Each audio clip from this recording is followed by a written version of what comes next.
Hello दोस्तों, पवन teaching centre में आपका स्वागत है। पेड़ पेपर हाथ में है और 10वां के मैथ के प्रीवियस ईयर क्वेश्चन साथ में है, तो बने रहे पवन टीचिंग सेंटर के साथ, पढ़ते रहें, यूं आगे बढ़ते रहें।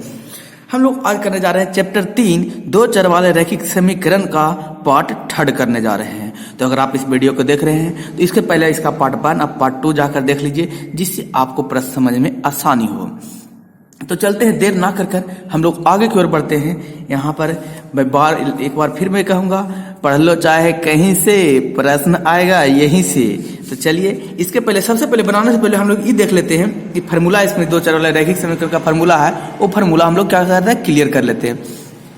चैप्टर 3 दो चर वाले रैखिक समीकरण, इसका फार्मूला क्या होता है, ax plus b a1 plus x plus b1 y plus c1 बराबर 0 समीकरण 1, a2x plus b2 by plus c2 बराबर 0 समीकरण क्या 2 है। ये कहता है कि यदि a1 बटा यानी कि ये वाला a, x का गुणांक वाला a और x का गुणांक वाला a2 बराबर b1 बटा b2 बराबर c1 बटा c2, अगर बराबर ये तीनों रहेगा तो इसका निकाय क्या होगा, संगत होगा। इसका हल कितना होगा, अपरिमित रूप से अनेक हल होंगे। इसका ग्राफ कैसा होगा, तो ग्राफ होगा संपाती होगा, आलेख। यदि आपको ऐसा आवे a1 बटा a2 बराबर b1 बटा b2 not equal to c1 बटा c2, तो इसका निकाय जो होगा, निकाय असंगत होगा। इसका जो क्या होगा, हल होगा, कोई हल नहीं होगा। और ग्राफ यानी कि आलेख कैसा होगा, समांतर होगा। दो सरल रेखाएं होंगी या समांतर रेखा कह सकते हैं। तीसरा में a1 बटा a2 not equal to b1 बटा b2 रहे तो क्या होगा, इसका निकाय संगत होगा। इसके केवल एक हल होंगे और इसका जो आलेख होगा, ग्राफ होगा, जो प्रतिच्छेदी रेखा होगा। दूसरा और अगला फॉर्मूला है, मूलों का योग बराबर होता है माइनस x का गुणांक बटा x स्क्वायर का गुणांक।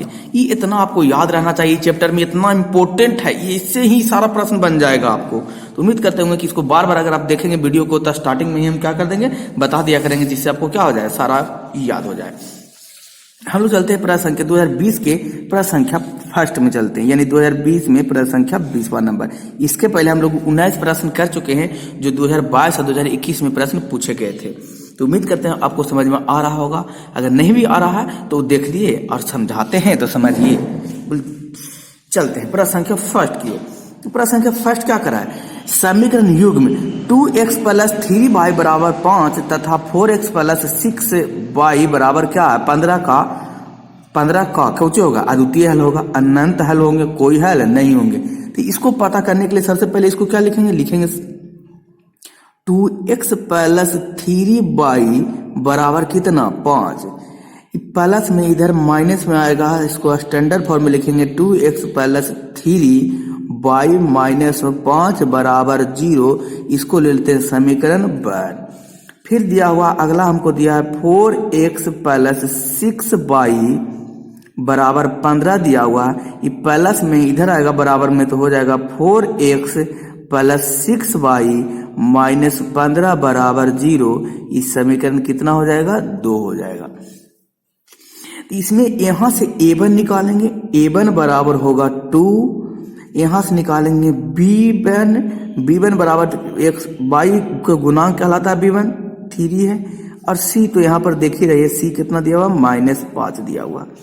यहां से निकालेंगे a2 बराबर हो जाएगा, x का गुणांक होता है तो x का गुणांक कितना है, 4 है। b2 बराबर होता है y का गुणांक कितना है, y का गुणांक 6 है तो 6 होगा। और c2 बराबर हो जाएगा, लास्ट में जो बचता है जो c2 कहलाता है। हमको कहा क्या होगा, जो देखिए अभी मैंने आपको बताया, इसके क्या होने के लिए अनंत हल होगा, द्वितीय हल होगा, क्या होगा, जो देखिए अभी आपको बताया, अपरिमित रूप से अनेक हल होगा, यानी अनंत हल होगा। तो इससे a1 बटा a2 बराबर b1 बटा b2 बराबर c1 बटा c2 होगा। कोई हल नहीं होगा तो a1 बटा a2 बराबर a1 बटा a2 बराबर यहाँ पर होगा a1 बटा a2 बराबर b1 बटा b2 बराबर c1 not equal to c1 बटा c2, तो कोई हल नहीं होगा। a1 बटा a2 not equal to b1 बटा b2 होगा, तो केवल एक हल होगा। ये तीनों को कोई फिल करेगा, या तो बराबर आएगा, या तो एक बराबर आएगा, एक नहीं आएगा, या तो बराबर नहीं आएगा। तो हमको पता चल जाएगा हल क्या होंगे, परिमित रूप से होंगे, कोई हल नहीं होगा, या संगत हल होंगे। तो देखते हैं, मान पुट करके देखते हैं हम लोग। a1 बटा a2 बराबर b1 बटा b2 बराबर c1 बटा c2।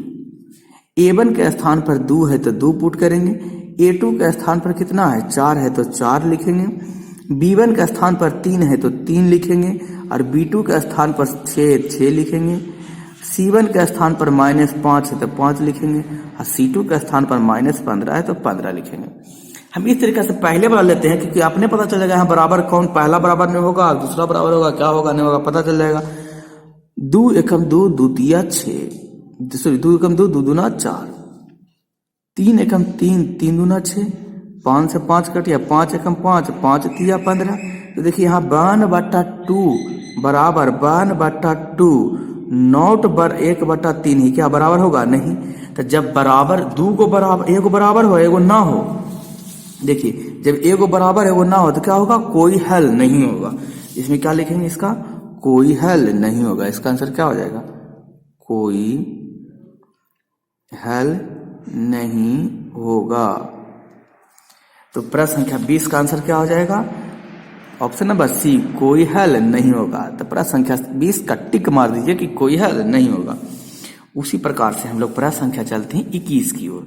21 में क्या करा यदि समीकरण 3x - y बराबर 5 तथा 6x - 2y बराबर के कोई हल ना हो, कोई हल ना हो तो क्या होगा के का मान कितना होना चाहिए कोई हल ना हो। अभी बताएं कोई हल ना होगा तो क्या होगा ये दोनों बराबर होगा एगो बराबर नहीं होगा। तो इस समीकरण को हम पहले जो दिया हो उसको क्या करते हैं लिख लेते हैं तो खुद ब खुद पता चल जाएगा कि कौन हल होगा और कौन हल नहीं होगा। तो देखते हैं यहाँ पर हम लिखते हैं इसको। समीकरण क्या दिया हुआ है समीकरण दिया हुआ 3x - y बराबर कितना है 5 है। ये प्लस में इधर आएगा तो क्या हो जाएगा 3x - y - 5 बराबर 0 समीकरण 1 कहलाएगा ये। उसी प्रकार दिया हुआ 6x - 2y बराबर k है। इसको लिखेंगे 6x - 2y - k बराबर क्या हो जाएगा 0 समीकरण 2 हो जाएगा।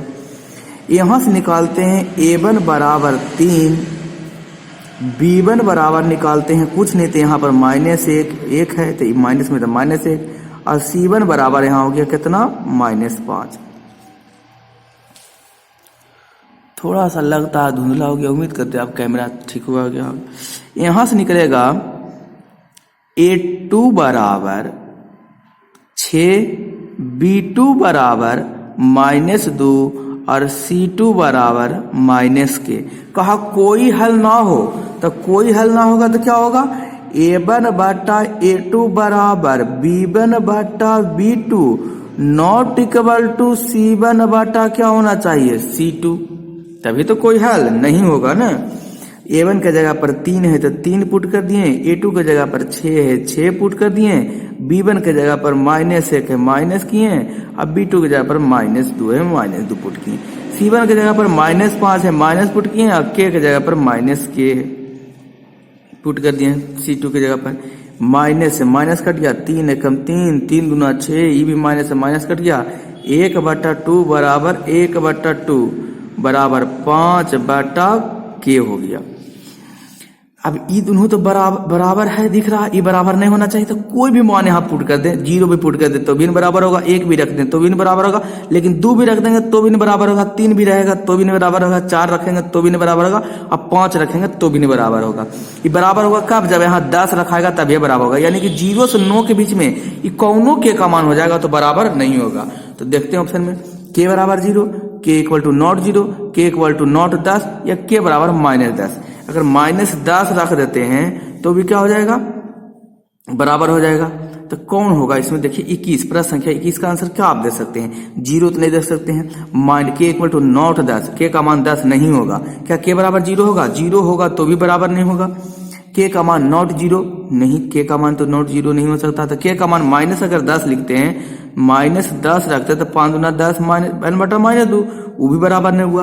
तो हम यहाँ पर आप कुछ भी रख सकते हैं, नॉट आप k का मान 0 कर दीजिए या k का मान क्या कर दीजिए नॉट 10 कर दीजिए, तो k का मान क्या हो जाएगा नॉट इक्वल टू 10, ये ई भी हो जाएगा ए भी हो जाएगा। ये ऑप्शन नहीं गलत दिया, इसको देना चाहिए अंतिम में नॉन देना चाहिए, ये आंसर इसका ए होना चाहिए, इसका आंसर क्या होगा ए होगा। तो प्रश्न संख्या 21 का आंसर ए होगा।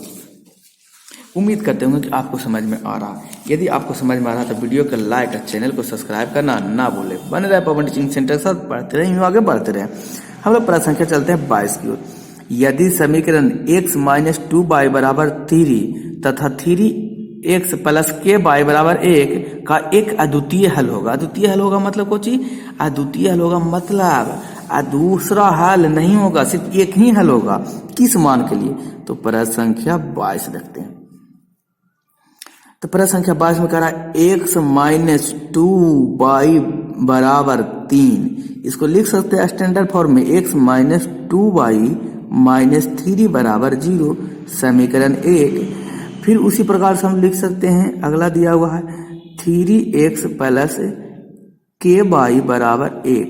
ये हो जाएगा 3x plus k y plus में इधर आएगा तो माइनस 1 बराबर क्या हो गया? 0 हो गया। इस समीकरण 2 हो गया। यहाँ से सब a1 निकल जाएगा, यहाँ से सब a2 निकल जाएगा। a1 बराबर कुछ नहीं, देखिए x का गुना कुछ है नहीं तो 1 होगा। यहाँ b1 यानी कि कितना दिया हुआ? -2 दिया हुआ। c1 कितना दिया हुआ? -3 दिया हुआ। यहाँ a2 क्या हो जाएगा? a2 3 हो जाएगा। b2 क्या हो जाएगा? b2 k है यहाँ। और c2 क्या हो जाएगा? c2 -1 है। हमको कहा कि एक अद्वितीय हल होना चाहिए, तो k का क्या मान होना चाहिए? अद्वितीय हल होने के लिए क्या होना चाहिए? a1 बट्टा a2 not equal to b1 बट्टा क्या होना चाहिए? b2। तो a1 का मान 1 और b2 का मान कितना है? -2। b1 का मान कितना है? -2। और b2 का मान कितना है? k है। ये बराबर नहीं होना चाहिए। तिरछा तिरछी गुना कर देते हैं, बराबर है नहीं है, तिरछा तिरछी गुना कर देंगे तो क्या हो जाएगा? k बराबर माइनस प्लस 4। तो इसमें k का मान कितना होना चाहिए? +4 होना चाहिए। बोल सर 4 तो ऑप्शन में है भी नहीं, तो क्या यहाँ पर आप k का मान कितना लिख सकते हैं? कोई भी मान रख सकते हैं, 0 भी रख सकते हैं, 1 भी रख सकते हैं, ये 2 भी रख सकते हैं। लेकिन यहाँ कैलकुलेशन के हिसाब से देखा जाए तो नॉट इक्वल टू होना चाहिए। तो यहाँ 1/2 तो है ये है, यहाँ -2 है ये, यहाँ पर 0 भी रख दें, -6 भी रख देंगे। -6 तो प्लस 2 या 6 तो 6 भी हो जाएगा। तो प्रश्न संख्या 22 का आंसर हम लोग क्या रख सकते हैं? -6 नहीं होगा, तो नॉट इक्वल टू -6, तो -6 भी नहीं लिख सकते हैं। तो इसका ऑप्शन आप 1 भी दे सकते हैं, बी भी दे सकते हैं, सी भी दे सकते हैं, इनमें ऑल ऑफ दीज, इनमें से सभी दे सकते हैं। बराबर नहीं होना चाहिए। किस मान के लिए बराबर नहीं होना चाहिए? तो यहाँ पर सॉरी यहाँ a2 का मान कितना है? 3 है जी। a2 का मान 3 है। के इधर गया, गुना में इधर गया, भागा में k हुआ, माइनस प्लस 3 दूना 6, तो क्या हो गया? k का मान कितना नहीं होना चाहिए? 6 नहीं होना चाहिए। तो k का मान नॉट इक्वल टू -6 होना चाहिए। तो प्रश्न संख्या कितना हो गया? 22 का आंसर हो गया बी। उम्मीद करते हैं आपको समझ में आ रहा। यदि आपको समझ में आ रहा तो वीडियो को लाइक और चैनल को सब्सक्राइब करना ना भूले। बने रहे पवन टीचिंग सेंटर के साथ, पढ़ते रहे, आगे बढ़ते रहे। हम लोग प्रश्न संख्या देखते हैं कितना 23 की ओर, 23 प्रश्न संख्या 23 की ओर चलते हैं। क्या कह रहा प्रश्न संख्या 23 जो समझते हैं।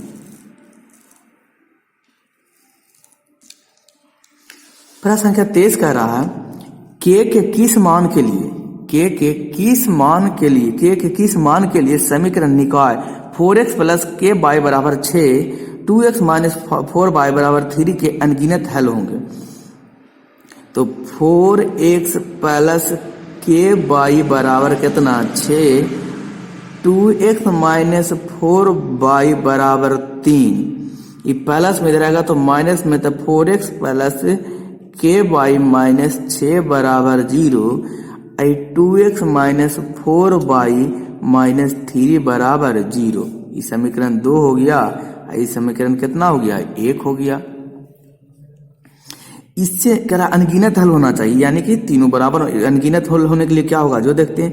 कह रहा a1 का मान यहां से निकालते, a1 का मान 4, b1 का मान कितना है? k है, और c1 का मान कितना है? -6।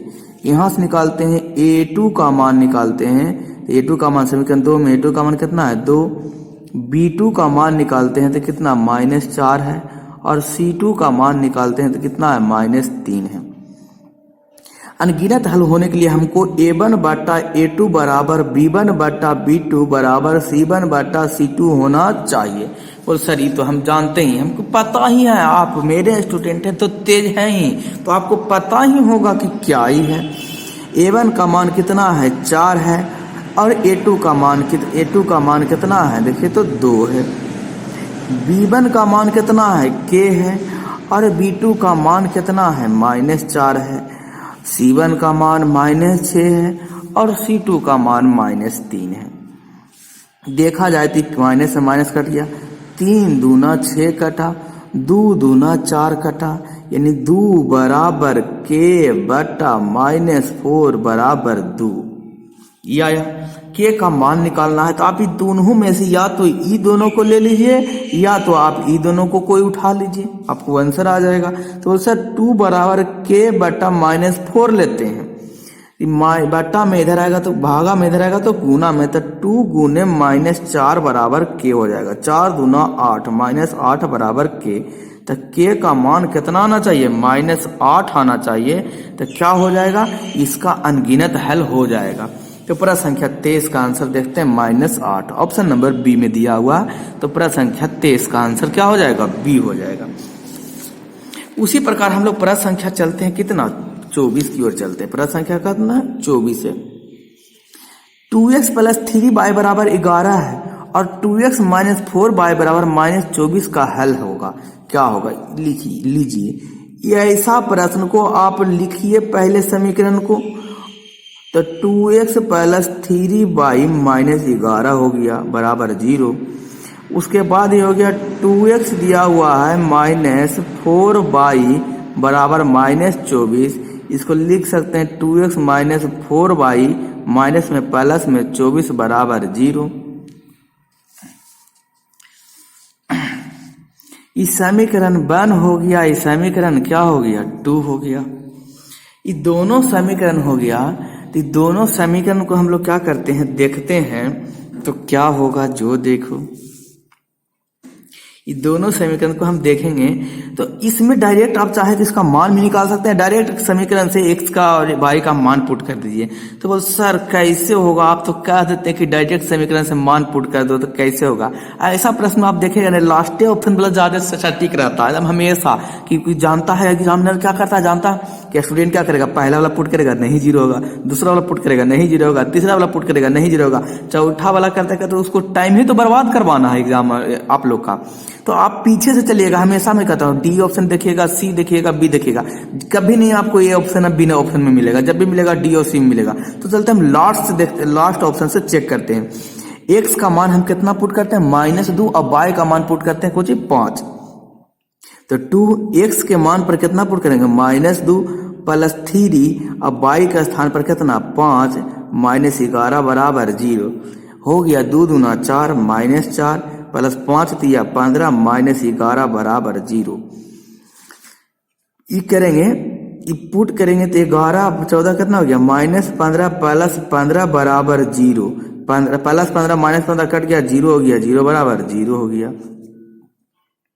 उसी प्रकार इसको चलते देखते हैं, x का मान पुट करते हैं कितना -2 गुने -2 प्लस माइनस है 4, y का मान कितना है, y का मान 5 है प्लस 24 बराबर 0।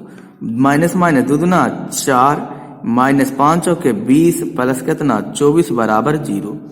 ये क्या 20 है, अब 20 से 4 24 -24 प्लस 24 बराबर 0। 24 में से -24 घटाएंगे तो 0 बराबर 0। देखिए आ गया ने, तो इसका आंसर अब क्या हो जाएगा, ऑप्शन नंबर डी हो जाएगा। हमेशा मैं बार बार कहता हूँ ऐसा प्रश्न रहे x और y का मान पूछिए, निचला ऑप्शन निकलिए, नहीं तो आंखें मूंद कर नीचे डी ऑप्शन मार दीजिए, एकदम सही होगा। लगभग आपको 100 प्रश्न में 80 प्रश्न ऐसे ही आपको देगा, नहीं तो सी ऑप्शन देगा, 20 प्रश्न देगा।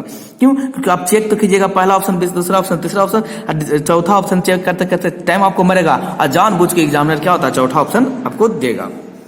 उम्मीद करते हैं आपको समझ में आएगा। यदि आपको समझ में आ रहा है तो वीडियो को लाइक या चैनल को सब्सक्राइब करना ना भूलें। बने रहे पावर टीचिंग सेंटर के साथ, बढ़ते रहे, आगे बढ़ते रहे। हम लोग ये कहें तो प्रश्न संख्या कितना 2020 का किए। अब हम लोग 2019 का करेंगे। यही 2020 में यही 5 क्वेश्चन पूछा गया था, 4 क्वेश्चन जो आपको मैंने करा दिया। अब हम लोग चलते हैं प्रश्न संख्या कहाँ चलते हैं 19 में 2019 में जो प्रश्न पूछे गए हैं वो प्रश्न बनाते हैं। मैं फिर से आपको एक बार कह रहा हूँ, पढ़ लो चाहे कहीं से, प्रश्न आएगा यहीं से। तो इसलिए ध्यान देने योग्य बात है, पढ़ना ना भूलें और वीडियो को शेयर करना भी ना भूलें।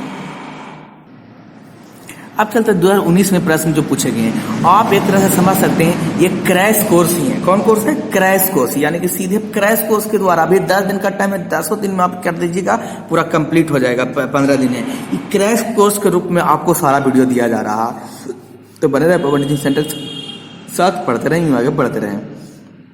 अब 2019 चलते हैं हम लोग। 2020-22 कर लिए, 2021 कर लिए हैं, 2020 कर लिए। अब 2019 में जितने प्रश्न पूछे गए हैं वो सारे प्रश्न करते हैं। एक तरह से आप समझ लीजिए ये आपको क्या चीज कराया जा रहा है, क्रैश कोर्स के रूप में सारा प्रश्न कराया जा रहा है। तो बने रहे पवन टीचिंग सेंटर के साथ, पढ़ते रहे, आगे बढ़ते रहे। देखिए यदि समीकरण kx माइनस 5y बराबर 0, 6x प्लस 2y बराबर 7 के कोई हल नहीं होगा। लीजिए, जब कोई हल ना होवे तो इसके लिए क्या होता है? बोल सर कोई हल ना होवे, इसके लिए हम बताते हैं, पहले समीकरण को लिख देते हैं। तो लिखते हैं kx माइनस 5y बराबर 2। इसको लिखेंगे स्टैंडर्ड फॉर्म में, तक kx माइनस 5y प्लस में रहेगा तो -2 बराबर 0। इस समीकरण क्या हो गया? 1 हो गया। उसी प्रकार से इधर 6x प्लस 2y बराबर कितना है? 7। प्लस में इधर आएगा तो माइनस में स्टैंडर्ड फॉर्म में लिखेंगे तो 6x प्लस 2y माइनस 7 बराबर क्या हो जाएगा? 0। इस समीकरण आपका हो गया 2 हो गया। यहां से निकलेगा a1 का मान कितना हो गया? k। b1 का मान हो गया -5 और c1 का मान हो गया -2। यहां से निकलेगा a2 के जगह पर 6 है, b2 निकलेगा, b2 के जगह पर 2 है और c2 निकलेगा, c2 के जगह पर -7 है। और हमको कहा कि इसका कोई हल ना हो, तो कोई हल ना होता है कब? जब बोल सर हम जानते हैं रहता है a1 बटा a2 बराबर b1 बटा b2 not equal to c1 बटा c2 रहे, इसमें कोई हल नहीं रहेगा। अगर निकाय पूछता तो निकाय इसका असंगत होता, क्या संगत है? नहीं, बराबर नहीं था, असंगत होता। अगर इसका ग्राफ पूछ लेता यानी कि आलेख, तो क्या लिखता? समांतर होता। तो हमको कहा ये होना चाहिए, फुलफिल करना चाहिए, तो इसका कोई हल नहीं होगा। तो k का मान पूछा तो ये तो बराबर नहीं होगा, तो ये दोनों बराबर होना चाहिए। तो a1 का मान कितना है? k है। a2 का मान 6 है, b1 का मान -5 है और b2 का मान कितना है? 2 है। तो देखते हैं 2 है। अब इसको क्या करेंगे हम लोग? k का मान पूछा थी, भागा में इधर आएगा तो गुना में हो जाएगा, तो k बराबर लिख सकते हैं -5 गुने 6 बटा 2। अब k बराबर 6 बचे 30 -2 कै बार में कट जाएगा? 15 बार में।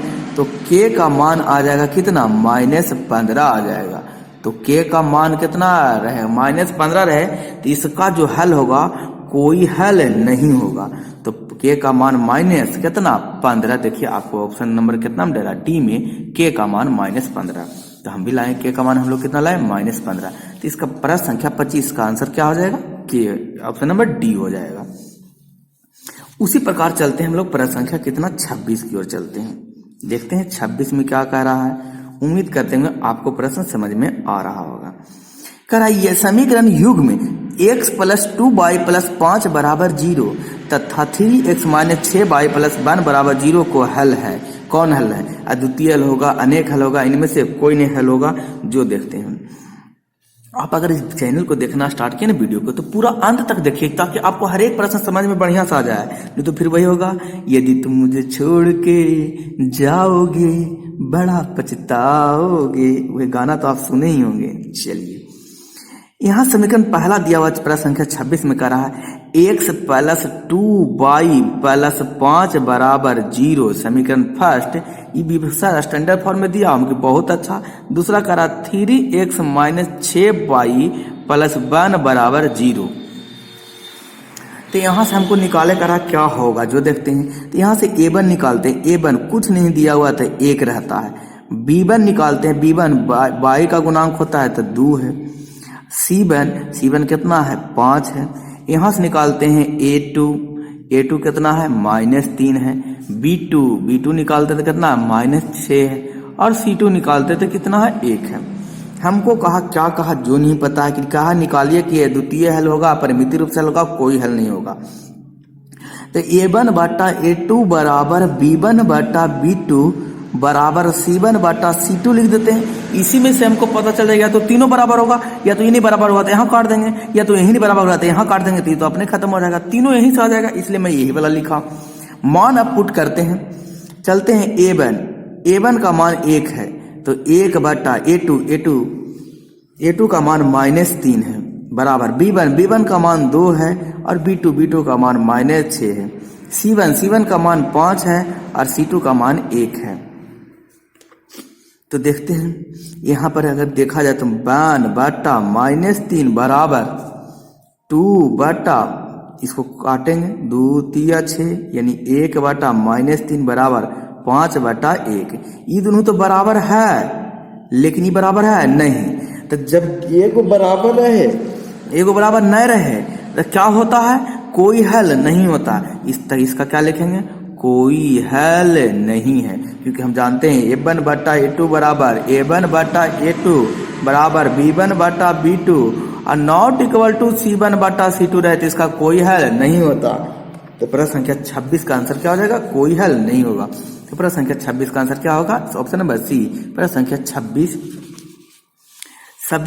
का आंसर हो जाएगा ऑप्शन नंबर सी, इसका कोई हल नहीं होगा। उम्मीद करते हैं आपको समझ में आया होगा। हम लोग अगला चलते हैं, प्रश्न संख्या 27 चलते हैं।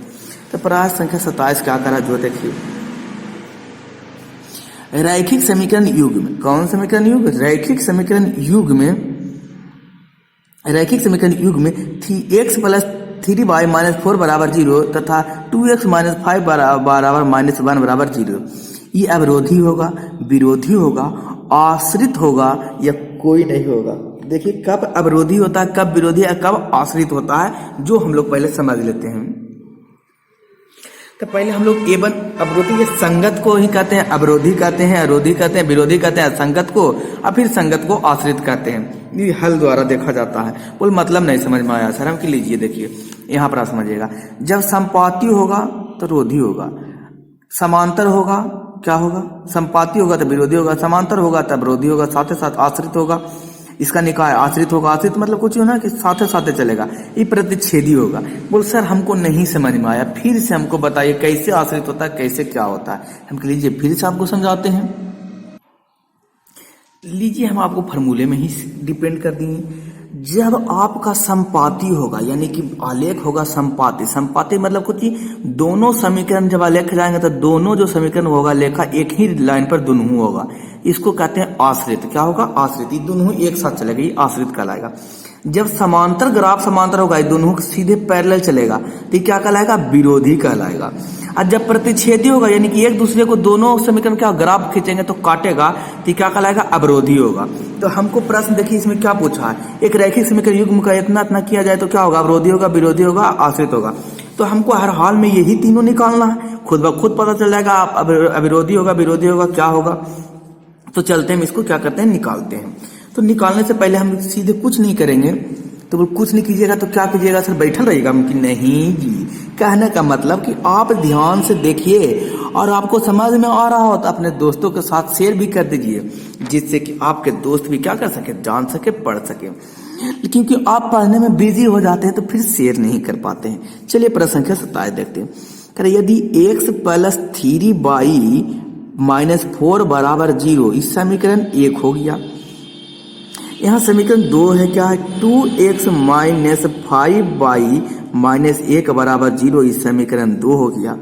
यहाँ से एक निकाल a1 निकालेंगे तो कुछ नहीं तो 1 लिखाएगा, b1 निकालेंगे तो y का गुणांक कितना है, 3 तो 3 लिखाएगा, और c1 लिखेंगे तो -4 लिखाएगा।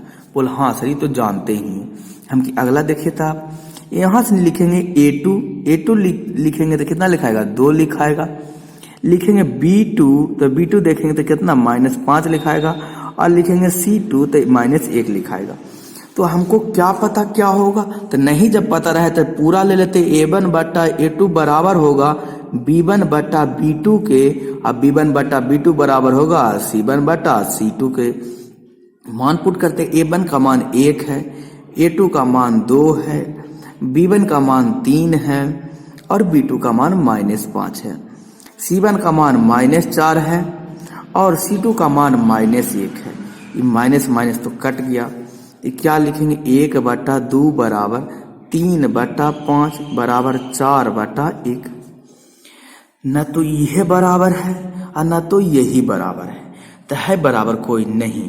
तो जब बराबर है ही नहीं, क्या नहीं है, बराबर है ही नहीं, तो क्या लिखेंगे, जब बराबर ना होगा ने तो लिखाएगा ये होगा, जब बराबर ना हो ना तो क्या होगा, जब तीनों में कोई नहीं बराबर होगा तो इसका अवरोधी हो जाएगा। क्यों बराबर हुआ, नहीं हुआ, तो नहीं बराबर हुआ क्योंकि हम तो यहाँ से मान लिख लिए, A1/A2, A2 का मान 2 और B1 का मान 3 था और B2 का मान -5, C1 का मान -4 था और C2 का मान 1 था। कैलकुलेट किए तो बराबर नहीं आया, कोई नहीं बराबर हुआ, पहले ही नहीं बराबर हो गया। और जब पहले ही बराबर ना हो जाए तो क्या होता है, आपको तो पता ही है। तो बोल सर बराबर जब ना होता है ने तो क्या होता है, बराबर पहले नहीं बराबर होता, दूसरा तो खुद ब खुद नहीं बराबर होता है, संगत होता है, केवल एक हल होता है, प्रतिच्छेदी होता है, एक होता है, अवरोधी होता है। इस क्या हो जाएगा, अवरोधी हो जाएगा। क्या हो जाएगा जी, अवरोधी। तो प्रश्न संख्या 27 का आंसर क्या हो जाएगा, ए हो जाएगा। क्या हो जाएगा 27 का आंसर, ए होगा। क्लियर है, बोलो हाँ सर क्लियर है, समझ में आ रहा होगा तो बोलो हाँ सर आ रहा है। प्रश्न संख्या 28 देखते हैं, जो ये प्रश्न संख्या का लास्ट आंसर है। तो लीजिए चलते प्रश्न संख्या 28 में। 28 भी सिंपले है, बोल सर सिंपले है तो बता दीजिए हमको। लीजिए 28 नंबर प्रश्न संख्या 28 क्या कर रहा, समीकरण दिया हुआ x + 2y। आप तो डायरेक्ट जान के बोल सर डायरेक्ट हटाइए ना, हमको लीजिए -3 इधर लिख देते हैं, प्लस में 0, यहाँ से 5x + k/y प्लस में आया तो कुछ हो गया -15 बराबर 0 हो गया। समीकरण ये यानी A1 बराबर निकलेगा 1 निकलेगा, पर B2 बराबर जल्दी जल्दी हमसे पहले बोलिए आप 2 और C1 निकलेगा कितना -3। उसी प्रकार से निकलेगा A2 निकलेगा कितना 5 और B2 निकलेगा कितना k और C2 निकल जाएगा कितना -15 निकल जाएगा। इसको कह रहा कि बताइए कि अनंत हल होगा। अनंत हल होगा तो क्या होना चाहिए, A1/A2 बराबर B1/B2 बराबर C1/C2 होना चाहिए। तो k का मान पूछ रहा है, तो A1 का मान 1 है, A2 का मान 5 है, B1 का मान 2 है, B2 का मान कितना है k है, C1 का मान -3 है, C2 का मान -5 है। माइनस का 3 कम 3 3 5 15 यानी हो गया 1/5 बराबर 2/k बराबर 1/5। यहाँ पर k की जगह पर कितना रख दें कि 1 हो जाए, तो बोल सर 10 रख दीजिए, 1/10 तो 5 दूना 10 कट जाए। बोल रहा है समझ में आया, हमके दोनों को एगो ले लीजिए। तो 2k बराबर 1/5 हो गया, तिरछा तिरछी गुना इधर चल जाएगा इधर चल जाएगा, तो 5 दूना 10 आई हो जाएगा k। तो k का मान कितना होगा 10 हो जाएगा, तो इसका अनंत हल होगा। तो k का मान 10। प्रश्न संख्या कितना 28 का आंसर हो जाएगा बी। दोस्तों आपको उम्मीद करते होंगे समझ में आएगा। यदि समझ में आया तो चैनल को सब्सक्राइब और वीडियो को लाइक करना ना भूले। बने रहे पवन टीचिंग सेंटर तक, पढ़ते रहिए आगे बढ़ते रहें। पढ़ लो चाहे कहीं से, क्या आएगा प्रश्न आएगा यहीं से। तो अंत तक आपको वीडियो देखने के लिए धन्यवाद। बने रहे पवन टीचिंग सेंटर तक, पढ़ते रहें आगे बढ़ते रहें। फिर लास्ट में मैं आपको यही बोलूंगा, छोटे को प्यार करें, बड़े को सम्मान करें, अपना व्यक्तित्व इस तरीके से कायम रखें कि आपके साथ रह रहे स्त्री भी सुरक्षित महसूस कर सके।